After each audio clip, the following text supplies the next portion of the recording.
ಖುಷಿಯಾದ ವಿಷಯ ಏನಂದರೆ ನೀವೆಲ್ಲರೂ ಬಂದಿರೋದು. ಫಸ್ಟ್ ಆಫ್ ಆಲ್ ನಾವು ನಿಮ್ಮನ್ನು ಇಷ್ಟು ಜನ ಒಟ್ಟಿಗೆ ನೋಡ್ತಾ ಇರೋದು ತುಂಬ ಖುಷಿ. ಫಸ್ಟ್ ಟೈಮ್ ನಾನು ನಿಮ್ಮನ್ನು ಇಷ್ಟು ಜನನ ನಾನು ನೋಡ್ತಾ ಇರೋದು. ನಾನು ಹುಡ್ತಾಗಿಂದ ಇವತ್ತೇ ನೋಡ್ತಾ ಇರೋದು. ಅದು ತುಂಬ ಖುಷಿಯಾದ ವಿಷಯ. ಇದೇ ಥರ ಆಗಸ್ಟ್ 1ಕ್ಕೆ ನಮ್ಮ ಸಿನಿಮಾನ ಗೆದ್ದು ಮತ್ತೆ ಒಂದು ಪಾರ್ಟಿ ಮಾಡೋಣ. ಅವಾಗೆಲ್ಲರೂ ಇನ್ನೂ ಖುಷಿಯಾಗೋಣ. ಇದು ಒಂದು ಐಡಿಯಾದಲ್ಲಿದ್ದೀವಿ. ಜನ ಹೆಂಗೆ ತಗೋತಾರೋ ಏನೋ ಅಂತ ಒಂದು ಭಯದಲ್ಲಿದ್ದೀವಿ. ಖಂಡಿತ ನಮ್ಮ ಆಡಿಯನ್ಸ್ ಕೈ ಬಿಡಲ್ಲ ಅನ್ನೋ ನಂಬಿಕೆ ಇದೆ. ಇದರಲ್ಲಿ ಬೇರೆ ಏನು ಉದ್ದೇಶ ಇಲ್ಲ. ನಾವೊಂದು ಸೆಲೆಬ್ರಿಟಿ ಮನೆಯವರಾಗಿದ್ದರಿಂದ ಒಂದು ಭಯಭಕ್ತಿಯಾಗಿ ಒಂದು ಸಿನಿಮಾ ಮಾಡಿದ್ದೀವಿ. ಅಷ್ಟು ಬಿಟ್ಟರೆ ಮುಚ್ಚಿ ಮಾಡಬೇಕು ಆ ಥರದ್ದೆಲ್ಲ ಏನೂ ಇಲ್ಲ. ಅದರಲ್ಲೇನು ದೊಡ್ಡಸ್ಕೇನೂ ಇಲ್ಲ. ಖಂಡಿತವಾಗ್ಲೂ ಅವ್ನಿಗೆ ಯಾವುದೇ ರೀತಿ ಹೇಳದೆ ಮಾಡದೆ ನಾವೇನು ಇದುವರೆಗೂ ಮಾಡಿಲ್ಲ. ಬಟ್ ಅವನಿಗೂ ಗೊತ್ತು, ನನಗೂ ಗೊತ್ತು. ಬಟ್ ಜನ ಒಪ್ಕೊಂಡ್ರೆ ಅವನು ಖುಷಿ, ನಮಗೂ ಖುಷಿ. ಇಷ್ಟು ಬಿಟ್ಟರೆ ಬೇರೆ ಇದರಲ್ಲಿ ಯಾವುದೇ ರೀತಿ ಬೇರೆ ದೊಡ್ಡಸ್ಕೆ ಏನೋ ಅಮ್ಮ ದುಡ್ಡು ಅವೆಲ್ಲ ಏನು ಅನ್ಕೋಬೇಡಿ. ದಯವಿಟ್ಟು ಎಲ್ಲರೂ ಆಡಿಯನ್ಸ್ ಬಂದು ಸಿನಿಮಾ ನೋಡೋ ಥರ ನೀವೆಲ್ಲರೂ ಇದಕ್ಕೆ ಸಪೋರ್ಟ್ ಮಾಡಬೇಕು ಅಂತ ಕೇಳ್ಕೊತೀನಿ ಅಷ್ಟೇ.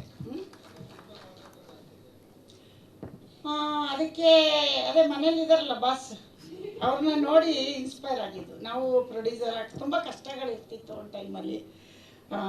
ನಮಗೂ ಪ್ರೊಡಕ್ಷನ್ ಸಿಗ್ತಾ ಇರಲಿಲ್ಲ.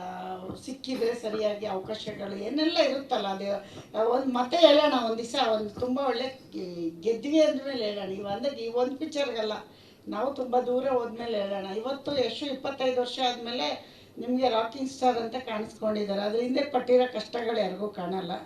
ಹಂಗಾಗಿ ಅದೆಲ್ಲ ನಿಧಾನಕ್ಕೆ ಮಾತಾಡೋಣ. ಇವಾಗ ಸಿನಿಮಾ ಮಾಡೋಕ್ಕೆ ಯಶಿಂದನೇ ನನಗೂ ಇನ್ಸ್ಪಿರೇಷನ್. ಅಂದರೆ ಅಲ್ಲಿ ಬರಲಿಲ್ಲ ಅಂದರೆ ನಮಗೆ ಗೊತ್ತಾಗಿಲ್ಲ, ಬಟ್ ಬಂದಮೇಲೆ ಗೊತ್ತಾಗಿದೆ. ಈ ವಾತಾವರಣ ನೋಡಿ ಅಲ್ಲಿ ಬಂದರೆ ಎಲ್ಲ ಕಲಿಯೋದು. ಗಾದೆ ಹೇಳ್ತಾರೆ ಗೊತ್ತಾ, ಸಾವಸದಿಂದ ಏನೋ ಕೆಟ್ಟ ಅಂತ. ಹಂಗೆ ನಾವು ಅಲ್ಲಿಂದನೇ ಬಂದು ಅಲ್ಲೇ ವಾತಾವರಣ ಎಲ್ಲ ಕಲ್ತಿರೋದು. ಬಟ್ ಅವನಿಂದ ತುಂಬ ಕಲ್ತಿದ್ದೀವಿ ನಾವು. ಅವನ ಮನೇಲಿ ಯಾವ ರೀತಿ ನಮಗೆಲ್ಲ ಗೈಡ್ ಮಾಡ್ತಿದ್ದ, ಅಂದರೆ ಯಾವಾಗಲೂ ಸಿನಿಮಾ ಬಗ್ಗೆ ಅವನಿಗಿರೋ ಫ್ಯಾಷನ್ ಎಲ್ಲ ನೋಡಿ ಕಲ್ತಿದ್ದೀವಿ. ಅದು ಬಿಟ್ಟರೆ ಬೇರೆ ಏನಿಲ್ಲ. ನಮಗೂ ಎಲ್ಲ ಒಂದು ಕಡೆ ನಾವು ಮಾಡ್ಬೋದು, ಮಾಡೋಣ ಅಂತ ಒಂದು ಆಸೆ ಬಂತು, ಮಾಡಿದ್ದೀವಿ ಅಷ್ಟೇ. ಮಾಡಬಾರ್ದ ನಾನು ತುಂಬ ಸಿಂಪಲ್ಲು. ನಾನು ಒಂದು ಅಂಗಡಿಗೆ ಹೋಗಿ ನೀವು 100 ಸೀರೆ ಇಟ್ಟು ಟಕ್ಕಂತ ಒಂದು ಸೀರೆ ಎತ್ಕೊಂಡ್ಬಿಡ್ತೀನಿ. ತುಂಬ ಹುಡುಕಲ್ಲ. ಹಂಗೆ ಸಿಂಪಲ್ಲಾಗಿ ಅವ್ರು ಹೇಳಿದ ತಕ್ಷಣ ಜಡ್ಜ್ಮೆಂಟ್ ಇದೆ. ಯಾವುದೇ ಕೆಲಸಕ್ಕೆ ಜಡ್ಜ್ಮೆಂಟ್ ತುಂಬ ಮುಖ್ಯ ಅಲ್ವಾ? ಆ ರೀತಿಲಿ ಇದೊಂದು ಚಿಕ್ಕದಾಗಿ ಒಂದು ಹಳ್ಳಿ ಪ್ರಾಜೆಕ್ಟ್ ಕತೆ ನನಗೆ ಜನಕ್ಕೆ ಇಷ್ಟ ಆಗ್ಬೋದು ಅಂತ ಕತೆ ತುಂಬ ತಗೊಂಡು ಬಂದರು. ಬಟ್ ಅದಕ್ಕೆಲ್ಲ ಸರಿಯಾದ ಬಜೆಟ್ಗಳು ಬೇಕು. ಇದು ಒಂದು ಚಿಕ್ಕ ಬಜೆಟಲ್ಲಿ, ಚಿಕ್ಕದು ಅಂದರೆ ನಮ್ಮ ಶಕ್ತಿಗೆ ಅನುಸಾರವಾಗಿ ಮಾಡ್ಬೋದು ಅಂತ ಅನಿಸಿದ್ದು. ಅದಕ್ಕೆ ಇದನ್ನು ಆಯ್ಕೆ ಮಾಡಿದ್ದೀವಿ. ಸಿನಿಮಾ ನೋಡ್ಬಿಟ್ಟು ಹೇಳಿ, ಯಾಕೆ ಅಮ್ಮಂಗೆ ಜಡ್ಜ್ಮೆಂಟ್ ಇದೆಯಾ ಇಲ್ವಾ ಅಂತ ಆಮೇಲೆ ಹೇಳ್ಬೇಕು. ನೀವು ಹೇಳಬೇಕು, ನಾವು ಹೇಳೋದಲ್ಲ. ನನಗೆ ಇವಾಗ ಏನು ರಿಸಲ್ಟ್ ಹೇಳೋಕ್ಕಾಗಲ್ಲ. ಬಟ್ ನಾನು ಒಪ್ಕೊಂಡ್ರಾಗಲ್ಲ. ಬೇರೆ ಎಲ್ಲ ಇದಾರಲ್ಲ, ನಮ್ಮ ಅಣ್ಣವ್ರು ಹೇಳ್ದಂಗೆ ಅಭಿಮಾನಿ ದೇವ್ರುಗಳು, ಅವ್ರು ಒಪ್ಕೊಂಡ್ರೆ ನಾವ್ಯಾರು ಜಡ್ಜ್ ಮಾಡೋಕ್ಕೆ. ಸುಮ್ಮನೆ ಕೆಲಸ ಮಾಡಿದ್ದೀವಿ ಅಷ್ಟೇ. ಅದನ್ನು ಅವ್ರು ಕೊಡ್ಬೇಕು ರಿಸಲ್ಟ್. ಏನಂತೀರ? ಹಾಂ ಹೇಳಿ. ಮತ್ತೆ ನೀವು ಆನ್ಸರ್ ಹೇಳ್ಬೇಕು. ನಮಗೆ ಕೇಳ್ಬಿಟ್ಟು ಸುಮ್ಮನೆ ಕೂತ್ಕೊಬಿಟ್ರೆ ಎಸ್ ಆರ್ ನೋ ನೀವು ಹೇಳಬೇಕು ಅಲ್ವಾ? ಅವ್ರು ಒಪ್ಕೋಬೇಕು. ಈಗ ನಾವು ಮಾಡಿದ್ದೀವಿ ಅಷ್ಟೇ. ಈಗ ಸೂಪರಾಗಿ ಅಡುಗೆ ಮಾಡಿದ್ದೀವಿ ಅನ್ಕೋತೀವಿ, ಟೇಸ್ಟ್ ನೋಡೋರು ಅವರು ಅಲ್ವಾ? ಹಂಗೆ ಜನ ಹೇಳ್ತಾರೆ ಅಂತ ನಂಬಿಕೆ ಇದೆ. ನನಗೊಂದು ಓಪ್ಸಿದೆ. ನಮ್ಮ ಕನ್ನಡದ ಅಭಿಮಾನಿಗಳು ಈಗ ಯಶು ಒಂದಿನ ಬಂದಾಗ ಅವ್ನು ಕಿರಾತಕದಿಂದ ತುಂಬ ಇಷ್ಟ. ಇವತ್ತು ಹಾಸನಲ್ಲಿ ಮಾತಾಡ್ತಾರೆ ಕಿರಾತಕ ಸಿನಿಮಾ ನೋಡಿ. ನಮ್ಮ ರಿಲೇಷನ್ ಎಲ್ಲ ಅದೇ ಥರದಲ್ಲಿ ವಿಲೇಜ್ ಸಬ್ಜೆಕ್ಟು ಚೆನ್ನಾಗಿ ಇದೆ ಅಂತ ಆಯ್ಕೆ ಮಾಡಿದ್ದೀವಿ. ನೋಡೋಣ ಹಿಂಗೆ ತಗೋತಾರೆ ಅಂತ ಆಮೇಲೆ ಮಾತಾಡೋಣ, ಜನ ತಗೊಂಡ್ಮೇಲೆ. ಬರ್ತಾರೆ. ನಾವು ಒಂದಿನ ಹೋಗಿದ್ದೀವಿ, ಹಂಗೆ ಬರ್ತಾರೆ, ಅದೇನು ಬೇಜಾರಿಲ್ಲ. ಬಟ್ ಏನಂದರೆ ಬರೋದು ಈಗ ಕೆಲಸ ಕೇಳೋದು ನಾವು ಕೇಳಬೇಕು, ನೀವು ಕೇಳಬೇಕು, ಅದು ತಪ್ಪಲ್ಲ. ಬಟ್ ನಾವು ನೆಕ್ಸ್ಟ್ ಶರಣ್ ಅವ್ರಿಗೆ ಮಾಡ್ತಾಯಿದ್ದೀವಿ. ಶರಣ್ ಅವ್ರದ್ದಾದಮೇಲೆ ಮುಂದಿಂದು ಪ್ರಾಜೆಕ್ಟ್ ಆಮೇಲೆ ನೋಡೋಣ. ಫಸ್ಟ್ ಶರಣ್ ಅವ್ರಿಗೆ ಒಂದು ಕತೆ ಓಕೆ ಮಾಡಿದ್ದೀವಿ.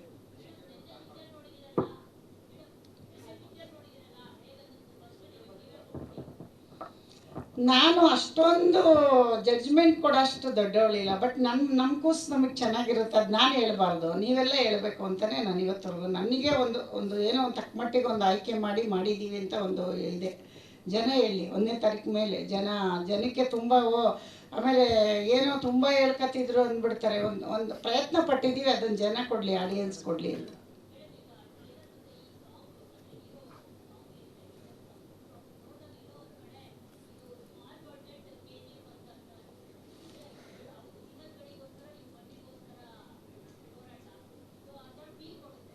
ಹೌದಾ?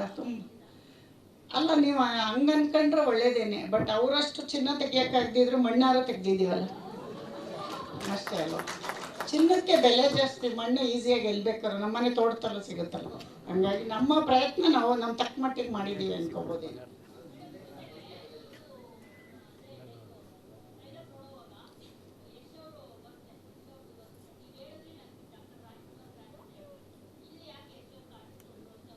ಯಶ್ ಅವ್ರದ್ದು ನಾನಲ್ಲ, ಹುಡುಗಿ ಅಭಿಮಾನಿ ಅಂತೆ ಇವರು ಮೇಡಮು. ಸಿನಿಮಾದಲ್ಲಿ ಮಾತುಕತೆ ಆಗ್ಬೇಕಾದ್ರೆ ಡೈರೆಕ್ಟರ್ ಹತ್ರ ಡಿಸ್ಕಷನ್ ಮಾಡಿದ್ರಂತೆ ಯಾರನ್ನ ಹಾಕೋದು ಅಂತ. ಅವಾಗಿನೂ ಗೊತ್ತೇ ಇಲ್ಲ ಅವ್ರಿಗೆ ನಮ್ಮ ಪ್ರಾಜೆಕ್ಟ್ ಅಂತ. ಇವರೆಲ್ಲ ಸೇರಿ ಇಲ್ಲ ಯಶೋರ್ದು ಹಾಕೋಣ ಅಂದ್ಬಿಟ್ಟು ಹಾಕಿರೋದು. ಬಟ್ ಹಾಕುವಾಗ ನಾನು ಬೇಡ ಅನ್ನೋಕ್ಕಾಗಲ್ವಲ್ಲ, ಹಾಕ್ಲಿ ಬಿಡಿ ಅಂತ ಹೇಳಿ ಹಾಕ್ಸಿದ್ದೀವಿ ಅಷ್ಟೇ. ಇವಾಗಿನ ಟ್ರೆಂಡಲ್ಲಿ ಹೀರೋ ಇದ್ದಾರೆ ಅಂತ ಅಂದ್ಕೊಂಡಿದ್ದೀವಿ ಅಷ್ಟೇ. ಏನು ಹೇಳಿ, ಅದನ್ನ ನಾನು ಹೇಳ್ತೀನಿ, ಇದೆಲ್ಲ ಮುಗಿಲಿ ಆಮೇಲೆ ಹೇಳ್ತೀನಿ. ಬಜೆಟ್ ಮಾತಾಡೋ ಜಾಗ ಅಲ್ವೇ ಇಲ್ಲ ಇದು. ಏನಂತೀರ? ನಮ್ಮ ಡೈಲಾಗ್ ಅದು. ಬಜೆಟ್ ಇಲ್ಲಿ ಮಾತಾಡೋದು ಜಾಗ ಅಲ್ವೇ ಅಲ್ವಲ್ಲ. ಅದೆಲ್ಲ ಹೇಳೋದು ಕೂತ್ಕೊಂಡು ಒಂದ್ಸರಿ ಲೆಕ್ಕ ನೋಡ್ತೀನಿ, ಆಮೇಲೆ ಹೇಳ್ತೀನಿ.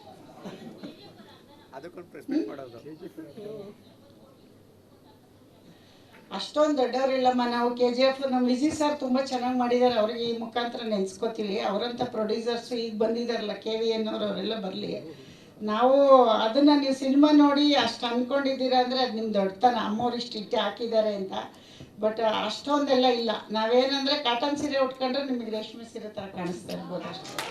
ನಾವು ಕಾಟನ್ ಸೀರೆ ಉಟ್ಟಿದ್ವಿ, ರೇಷ್ಮೆ ಸೀರೆ ಎಲ್ಲ ಉಡೋಷ್ಟು ದೊಡ್ಡವರಿಲ್ಲ. ಆಮೇಲೆ ನೋಡೋಣ ಮುಂದಕ್ಕೆ. 150, 150.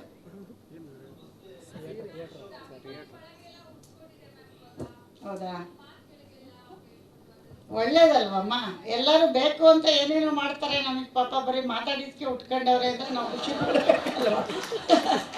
ಏನೇನೋ ಮಾಡ್ತಾರೆ ದಿನ ಬೆಳಗಾದ್ರೆ ಪಾಪ ಜನ. ನಾವು ಸುಮ್ಮನೆ ಒಂದು ಪ್ರೆಸ್ ಮೀಟಲ್ಲಿ ನೀವು ಅಷ್ಟೊಂದು ನಮ್ಮನ್ನು ತಗೊಂಡೋಗಿದ್ದೀರಾ ಅಂದರೆ ಖುಷಿ ಪಡೋ ವಿಷಯ ಅಲ್ವೇನಮ್ಮ. ಹಾಂ, ಯಶೋಧ ಪೂಜಾರಿ ಅಲ್ವಾ? ನನಗೆ ಗೊತ್ತು, ಬಾ ನೀನು ಬಾ, ಎಲ್ಲ ಹೋಗ್ತೀಯ.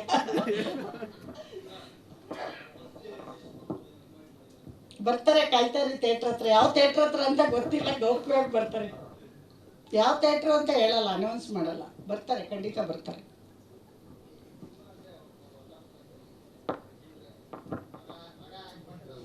ಹೊಸ ಪ್ರಪಂಚ ಅಲ್ಲ ರೀ. ಒಂದು ತಿಳ್ಕೊಳ್ಳಿ, ಒಂದು ಮುಂದೆ ಒಬ್ರು ಯಾರೋ ಹೋಗ್ತಾ ಇದ್ದಾರೆ ಅಂದರೆ ಹಿಂದೆ ನಾವು ಸಾಕಷ್ಟು ಕಷ್ಟಪಟ್ಟಿರ್ತೀವಿ. ಸ್ಕ್ರೀನ್ ಮುಂದೆ ಬಂದರೆ ಮಾತ್ರ ಅಲ್ಲ, ಇದ್ರ ಹಿಂದೆ ಎಷ್ಟು ಟೆಕ್ನಿಷಿಯನ್ ಕೆಲಸ ಮಾಡಿದ್ದಾರೆ. ಕಾಣೋದು ನಮ್ಗೆ ಯಾರು ಹೇಳಿ ಆ್ಯಕ್ಟ್ರ್ ಮಾತ್ರ.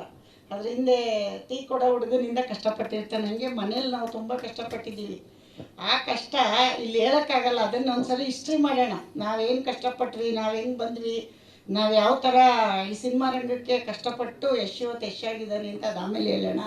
ಬಟ್ ಹೊಸ್ತಂತೂ ಅಲ್ಲ, ನಮಗೆ ಬಂದು 25 ವರ್ಷ ಆಯಿತು. ಯಶ್ ಬಂದಾಗಲೇ ಹಿಂದೆನೇ ಬಂದುಬಿಟ್ವಿ. ನಾವು 2000 ರೂಪಾಯಿ ಮನೆ ಬಾಡಿಗೆ ಮಾಡ್ಕೊಂಡು ಅವ್ನು ಹಿಂದೆನೇ ಇದ್ವಿ. ಮೈಸೂರಲ್ಲಿ ದೊಡ್ಡ ಮನೇಲಿದ್ವಿ, ಅನ್ನೋ ಚಿಕ್ಕದು ಒಂದು ಸಿಂಗಲ್ ರೂಮಲ್ಲಿ ಇದ್ವಿ. ಯಾಕೆ ಹೇಳಿ, ಈ ಮಟ್ಟಕ್ಕೆ ಬರೋಕ್ಕೆ ಎಷ್ಟು ಅದರಿಂದ ನಮ್ಮ ಶ್ರಮ ಇದೆ. ನಮ್ಮ ಸ್ಟೋರಿ ಕೇಳಿದ್ರೆ ನೀವು ಹಿಸ್ಟ್ರಿ ಬುಕ್ ಮಾಡ್ಬೋದು, ಆಮೇಲೆ ಹೇಳೋಣಂತೆ, ಈಗ ಬೇಡ ಆಯಿತಾ? ಅದೇ ಮಾಡೋಣ, ಇವತ್ತೇ ಮಾಡಿಬಿಟ್ರೆ ದುಡ್ಡು ಬೇಡ, ಕೊಡ್ತೀರಾ ನಾಳೆನೇ? ಇವತ್ತು ಎಲ್ಲಿಂದ ತರೋಣ? ಫಸ್ಟ್ ಈ ಸಿನಿಮಾ ಮಾಡೋಣ ಇರಿ, ಆಮೇಲೆ ಮಾಡೋಣ. ಇಲ್ಲ 150. ಅದೆಲ್ಲ ಈ ಬಿಸ್ನೆಸ್ಗೆಲ್ಲ ಇನ್ನೂ ನಾನು ಯೋಚಿಸಿಲ್ಲಮ್ಮ. ಅಷ್ಟೊಂದು ಆ ಥರ ಬೀಳ್ತಾ ಇಲ್ಲ. ಫಸ್ಟು ಜನ ಆಡಿಯನ್ಸ್ ತೊಗೊಳ್ಳಿ ಅಂತೀನಿ. ಬಿಸ್ನೆಸ್ ಬಗ್ಗೆ ತಲೆ ಕೆಡಿಸ್ಕೊಂಡಿಲ್ಲ ಇನ್ನು. ಅಲ್ಲ, ಅಪ್ರೋಚ್ ಮಾಡ್ತಿದ್ದಾರೆ, ನಾವಿನ್ನೂ ರೆಸ್ಪಾನ್ಸ್ ಮಾಡಿಲ್ಲ. ಬೇರೆ ಭಾಷೆಗೆ ಇಲ್ಲಿ ನಮ್ಮವ್ರು ಒಪ್ಕೊಂಡ ಮೇಲೆ ಪ್ಲ್ಯಾನ್ ಇದೆ. ಫಸ್ಟ್ ಇಲ್ಲಿ ನಮ್ಮವ್ರು ಹೇಗೆ ತೊಗೊಳ್ತಾರೆ ನೋಡ್ಬಿಟ್ಟು ಆಮೇಲೆ ಎಲ್ಲದಕ್ಕೂ ಆಗಸ್ಟ್ 1 ವಾರ ಆಗಲಿ, ಆಮೇಲೆ ನಾನು ಇನ್ನೊಂದು ಪ್ರೆಸ್ ಮೀಟಲ್ಲಿ ಹೇಳ್ತೀನಿ.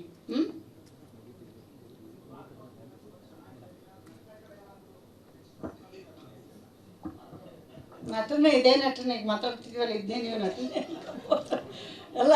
ನೀವು ಹೇಳ್ತಾ ಇರೋದು ನಟನೆ ಮಾಡೋಕ್ಕೆ ಬರಲ್ಲ ನಮಗೆ, ನೀವು ಅಂದ್ಕೊಂಡಿದ್ದೀರ. ಸುಮ್ಮನೆ ಮಾತಾಡಿದ ತಕ್ಷಣ ನಟರಿಗೆ ಅದೊಂದು ವ್ಯಾಲ್ಯೂ ಇದೆ. ಅದನ್ನೆಲ್ಲ ಅಷ್ಟು ಈಸಿಯಾಗಿ ನಟನೆ ಮಾಡೋಕ್ಕಾಗಲ್ಲ. ಮಾತು ಬೇರೆ, ನಟನೆ ಬೇರೆ. ನನಗೂ ಎಷ್ಟು ಬಂದ ಮೇಲೆ ಗೊತ್ತಾಗಿದೆ ಇಷ್ಟೊಂದು ಕಷ್ಟನ ನಟನೆ ಮಾಡೋದು ಅಂತ. ಅದಕ್ಕೆ ಆದ ಪ್ರಿಪ್ರೇಷನ್ ಎಲ್ಲ ಅವ್ರು ಎಷ್ಟು ಕಷ್ಟಪಡ್ತಾರೆ, ಅಷ್ಟು ಈಸಿ ಇಲ್ಲ ನಟನೆ ಮಾಡೋದು. ನಾವೇನೋ ಒಂದು ಸಣ್ಣ ಪ್ರಯತ್ನ ಮಾಡಿ ಪ್ರೊಡ್ಯೂಸರ್ ಆಗಿದೆ, ಅದಕ್ಕೆ ಆಶೀರ್ವಾದ ಮಾಡಿ ಸಾಕು.